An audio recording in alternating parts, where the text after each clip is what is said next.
حضرت سلیمان علیہ السلام یو جزیره و دریابونو په منځ کې هغه کې یو ظالم کافر بادشاہ سلیمان علیہ السلام ته الوی پیریان داغه تابع شیطانان تابع علی وتوی چې په دې جزیره کې یو کافر بادشاہ دی او د بوتانو سجدې کوي او د چاره صحیح موته نه کېږي ځکه لوی دریاب یې په منځ کې سلیمان علیہ السلام له خدای پاک باد تابع کړو وصل سلیمان الریح غدوها شهر ورواحها شهر د سحر نه تر غرمې پورې به د باد د پاسه د یو میاشتې مزل کو د یو میاشت مزل به په نیمه ورځ کې کو او بیا د بلې میاشتې مزل به په باقي نیمه ورځ کې کو نو بس باد ته حکم وکړ دې جزیرې ته ومونږ رسئ د باد په ذریعه جزیرې ته سره د خپل لښکر ورسېد نو سلیمان علیہ السلام سره پیریان چې پیریان د چا تابع هغه ته جنګ څه ګران کړ پیریان یې تابع انسانان وسره جنگ یې وسره وکړ اول یې هغه کافر بادشاه له دعوت ورکړ چې ته مسلمان شه که مسلمان شي غږ درته نه کوو د خپله بادشاهي به دې برقراري زمونږ وزیر به بادشاهي عزت به درته میلاو شي وینا زه خو د بوتانو عبادت نه پرېږدم وی تیار شه جنگ یې ورسره وکړ بادشاه یې مړ کړ او د بادشاه وزیران هم پکې مړه شو علاقه حضرت سلیمان علیہ السلام فتح کړه د دې بادشاه یو لور وه مسلمانه شوه بعضې خاندان یې مسلمانان شو چې مسلمانه شو په قید و بند کې دا قیدره چې کومه علاقه پته شي نو په قید و بند کې ونیولی شي دا لور یې ډېره غمجنه او ډېره خشته خوبصورته وه یاره وایي زه خو ما خو یو ارمان دی او دې قیدیانو کې بیا دی چې د بادشاه د کور کم قیدیان هغوی ځان لئ ځان له ځایه وله ورکړي هم قیدیان جدی نو دا خو خاصه قیدنه وه وی زما یو تمنا ده که ستاسو دا سلیمان دا بادشاہ ما سره نکاح کول غواړي مسلمان یم نو ما سره دې نکاح وکړي سلیمان علیہ السلام ته چا وی ډېره ښه خبره دغه جینۍ په نکاح واخیست مسلمانه مخکې کافر او چې مسلمان چې خو مسلمان د مسلمان روري مسلمانه ښځه د مسلمان سړي خوري دا به غمجنه وه ډېره زیاته فکرمنه به وه خدای پاک د سلیمان علیہ السلام په زړه کې ورسره مینه هم پیدا کړه ښځه هر وخت په دې جینۍ جاړل سلیمان علیہ السلام ورته پسې جاړه وی داسې وکړه چې زما د پلار د زمانې کم نوکرانو او کمې وینځې او زمونږ خدمت دی او کوم ماله راوله ډېره ښه ده خو اسانه خبره د دې د پلار په دور کې چې څومره وینځې وې او غلامان او نوکران یې وله راوستل دا به د خدمت یې بل څه نور څه بیا به هم غمجنه چې سلیمان علیہ السلام به راغی دی به جوړل ولې جاړئ وی ما ته خپل پلار را یادېږي ګوره ښځې پلار د کافر و جهنم خشار او ته مسلمان یې د خدای شکر نه ادا کې شکر وباسه د کفر نه خدای بچ کړې او الله مسلمانه کړې او بیا د خدای پیغمبر یم زما نکاح له خدای راوستی او مخکې د پوټینۍ بادشاهي وه د پلار اوس خو په ټوله دنیا دې بادشاهي ده سلیمان علیہ السلام د الله نه سوال کړی رب هب لي ملکا لا ينبغي لاحد من بعدي الله داسې بادشاهي راکړي چې زما نه پس تر قیامته پورې د بل چا نه نو په اوچو په شنو باندې په دریابونو او په انسانانو او پیریانو یو شان په ټوله دنیا حکومت و د ټول هغه سړي په نکاح کې چې د هغه په ټوله دنیا حکومت دی ستا په ټوله دنیا حکومت دی هسې پلار پسې جاړئ دا غمجن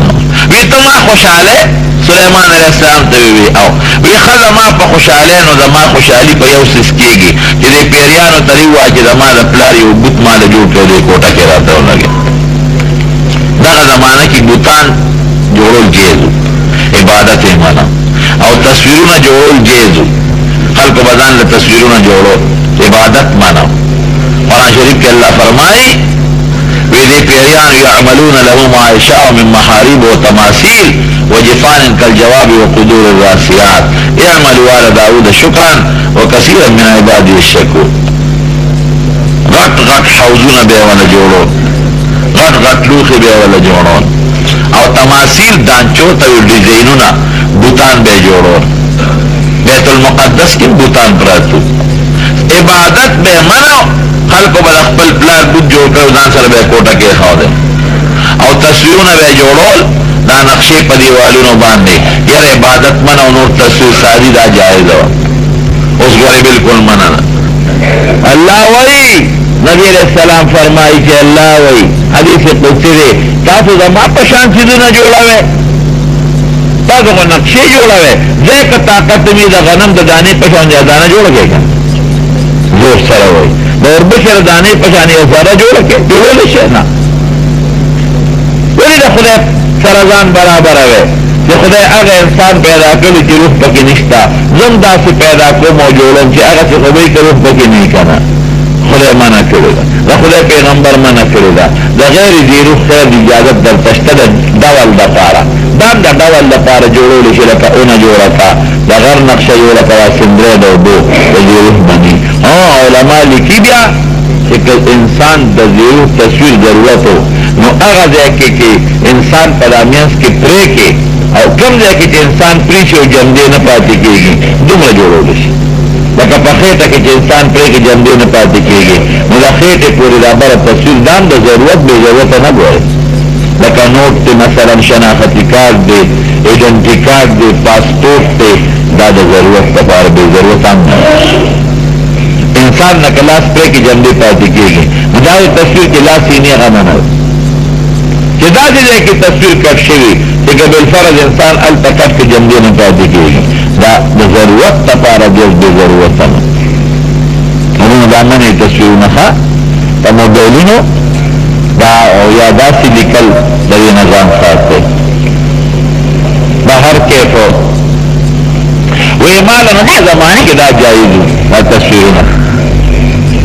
وی مالا زما د پلار پی او پیریانو ته واچو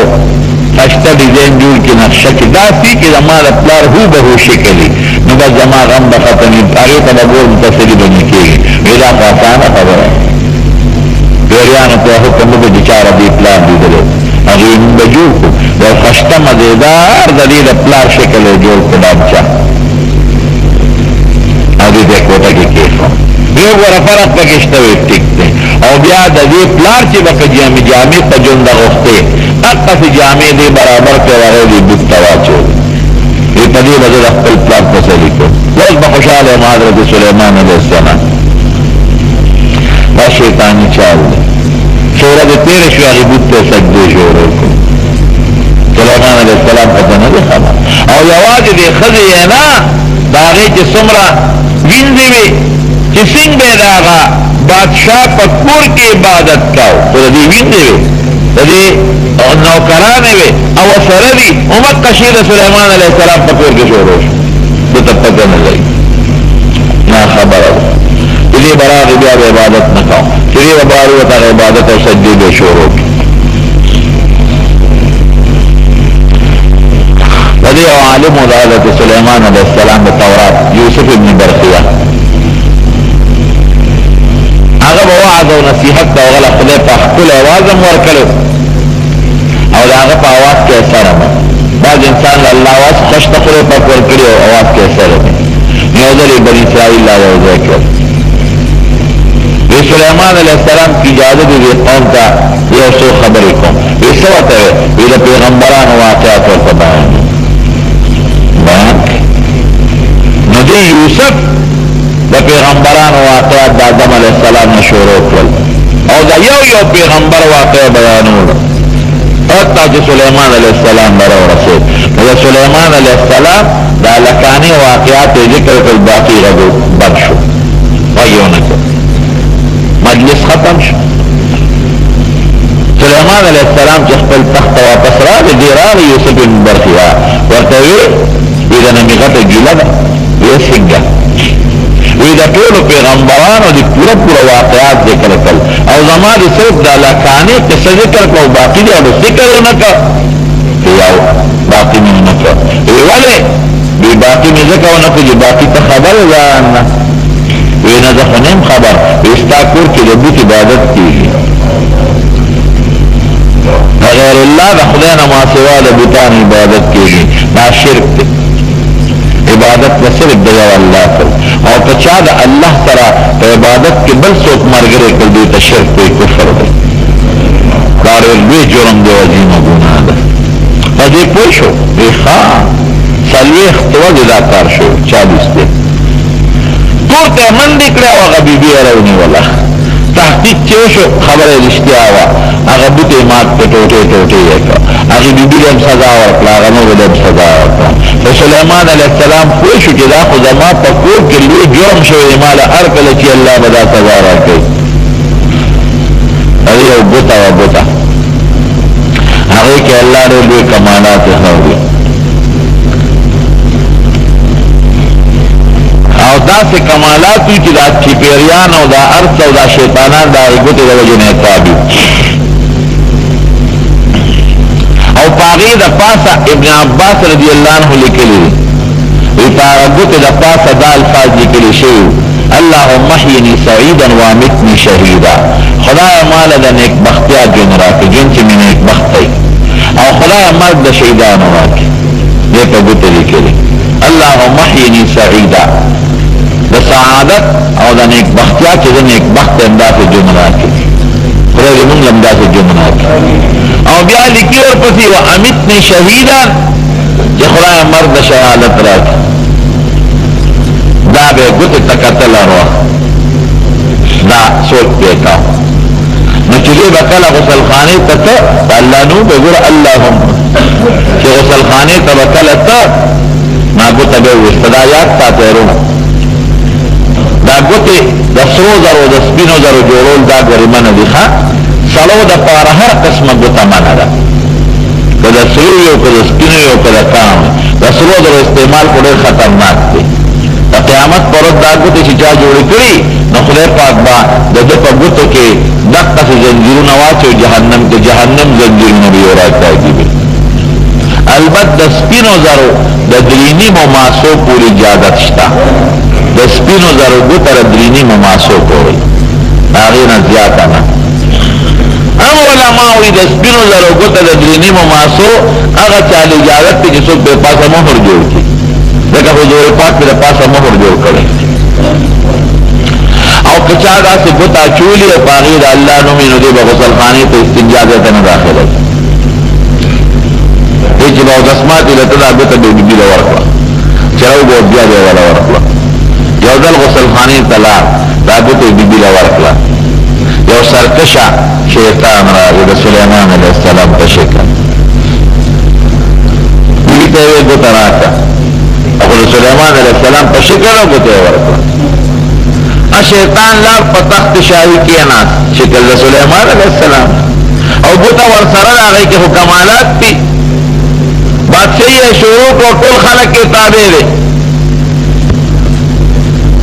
سلیمان علیہ السلام چې د غسلخانې نه راووت بیبي ته یې ګوته راکړه یې ګوته مې در نه کړه یې کله هېڅ طرح نه دی ته راغلی او ګوته دې غوښته ما درکړه دوباره یې غواړم بس پوه شو پوه شو چې کیس خو بل شان شوی دی او ما زما هغه سزا جوړ شروع کېدو والا ده چې باروت حکومت روان دی چې تخت شاهي له ورغې بل سړی د په شان ناست دی چاته ځان ورمخکې که زه سلیمان یم لیونی ضرور سلیمان خو هغه دی چې ناست دی وی شو بس الله راونیوم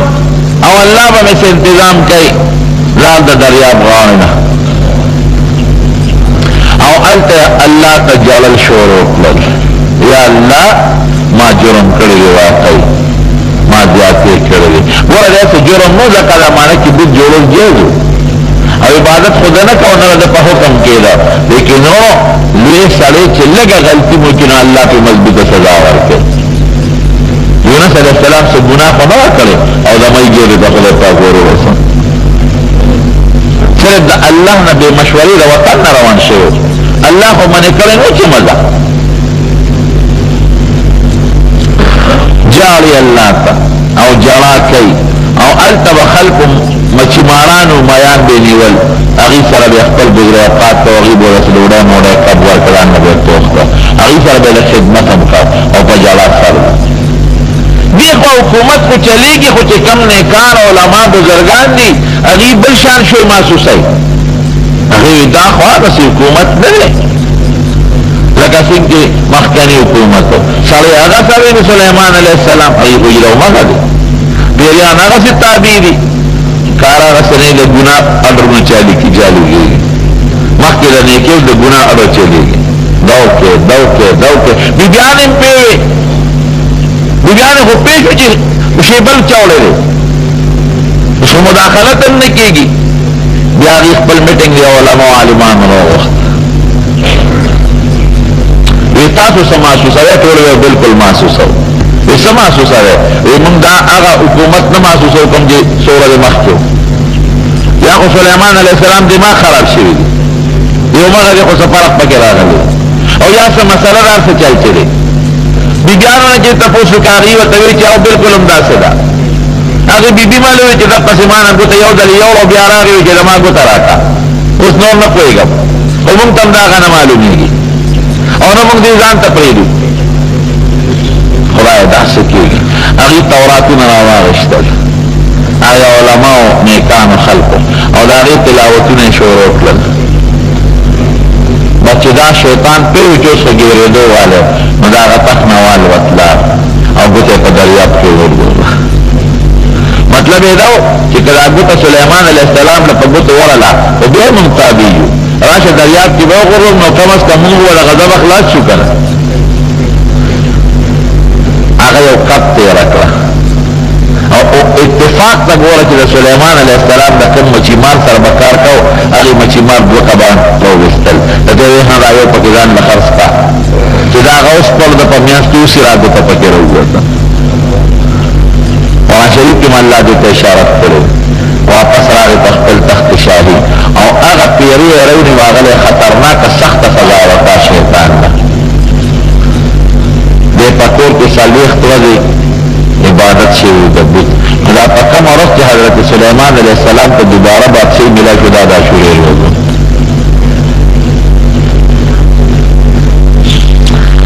د حضور پاک د زمانې نه مخکې د بیت الله غلاف په د عاشورې په ورځ بدله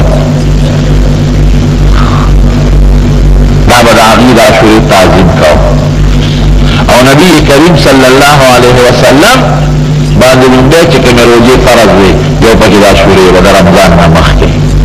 د عاشورې روژه فرض وه بیا چې مدینې شریفې ته هجرت وکړه نو یهودیانو به روژه نیوله د عاشورې وی دا ولې نیسئ وی دا زمونږ موسی علیه السلام له خدای پاک په دې ورځ نجات ورکړی وی نحن احق باتباع دوی به موسی علیه السلام په ورځ تاسو نجات لیدو امت ته حکم وکړه چې دا روژه مسین مخکې نیوله اوس یې نیسئ بیا د رمضان روجې فرض شوې نو د عاشورې د روجې فرضیت منسوخ شو اوس مسنونه ده سنت ته که څوک کېدي چې خو فرض نه ده نو د عاشورې په ورځ روجه نیول مخکې فرض و اوس سنت د دې میاشتې لسمه ورځ حضور پاک مبارک فرمایلي د وفات په کال لئن بقیت الی قابل لاصومن التاسع وی که آینده کال ته جمدې پاتې شم نهمه به مو سره نیسم د یهودیانو سره تشبیه ختمه شي هغې په لسمه نیسي موږ به نهمه لسمه دواړه نیسو خو بیا دغې کال ته پاتې نه شو دې وجې نه زموږ علما لیکي یوازې د لسمې ورځې روژه دې نه نیسي چې څوک نیسي دوه ورځې دې نیسي هم نهمه هم لسمه او څوک لسمه او یو لسمه بیا دی نو د دې ورځې یو عبادت دا دی چې روژې ونیسئ نهمه ورسره که نیوي چې ډېره ښه ده یا یو لسمه یا نهمه لسمه یا لسمه یو لسمه دا روژه نیول بهتر دی دا یو شو دین د دې ورځې څه عبادت دی حضور پاک فرمایي حدیث کې راځي من وسع علی عیاله فی نفقته یوم عاشوراء چا چې خپل بال بچ له د عاشورې په ورځ باندې فراخ رزق ورکړ وسع الله علیه سائر سنته ټول کال بدله خدای پاک فراخ رزق ورکړي د دې حدیث راوي دی حضرت سفیان لوی محدث دی هغه وایي وایي ما په دې حدیث تجربه وکړه د حضور پاک په حدیث تجربې ضرورت هم نه رښتونی خو د داسې ما وي چې راشه عمل پرې وکړه نو یې خدای پاک ډېر زیات مالدار کړ نو یو په دې شپه په دغه ورځ د عاشورې په ورځ روژه نیول او دویم په دغه ورځ خپل باد بچ له فراخ رزق ورکول که د چا روژه ني او کله چا روزي شپې ولا خرج ورکا پېشمنی ولا خورکا اندازه د ما داسې د حکومت په اندازه د میاشت نور ما ته پته نه لګي غالبا چې حکومت د راتلونکي جمعې ورځ شوی دی نهمه به زیارت نو بهر کې همدا نهمه لسمه غالبا لسمه به عاشوره د جمعې ورځې زیارت به نهمه وي بله راتلونکي بعض خلک په دې ورځ مقبرو ته ځي دا رسم دی رواج دی په دې ورځ دا مقبرې ته قبرونو له خپلو مړو له سره هر وخت نیشي شریعت مطابق او څوک مړو له مسؤل وړي له پاسه پی اچوي او څوک اوبه کوزه کې وړي له اوټه کې او په مړو له پاسه اچوي ما تپوس وکړم د اوبو په دې قبرونه اچوي وایي دا حضرت حسین رضی الله عنه تږي شهید شوی دی ما په کوفه کې تږي شهید شو ته دلته اوبه اچوي چې هلته وروځي دا عجیبات اورو حضرت حسین رضی الله عنه په دې ورځ باندې شهید شوی دی د عاشورې په ورځ نو چې حضرت حسین رضی الله عنه په دې ورځ باندې شهید شو د عاشورې په ورځ هلکه د جمعې په ورځ چې څوک وفات شي نو دا جمعه سپېرئ که دا سړی بختوري تاسو نه تپوس کوم سړی بختور د خدای جمعه ورکړه نو حضرت حسین رضی الله عنه بختور دی چې خدای د عاشورې مبارکه ورځ ورکړه ورځ نه سپېره کېږي بعض خلک ټوله شپه یو وخت عبادت نه کوي او بس ویراشه دا یو ورځ عبادت بکوم او د عاشورې په شپه بکوم او د عاشورې په ورځ بکوم نه مسور اچول شته په شریعت کې ګناه ده او نه په دې ورځ باندې بالخصوص مقبرو ته تلل هر وخت کې تللی شي او نه په قبرونو باندې اوبه اچول او نه د شپې ډنډې ویشتل پخوا دا رواجونه ډېر وشو کړ دې اوس نشته او پخوا به دا کوټې ډبولې نو خپله ماشومانو یاد دي هغه رسمونه رواجونه ختم شو کړ هغه ډنډې به په تیلو کې واچول او خلکو د ویشتې وبلېدې هغه بیا دا باندې او هغه بل شی به هغه څه هغه ماشومانو به رحیلونه کېښودل په شګلولې به یې غونډل سوال به یې کوم په رحیل به یې کېښود شګلولې غواړو د سوال یو طریقه وه شکر دغه رواجونه خدای پاک ختم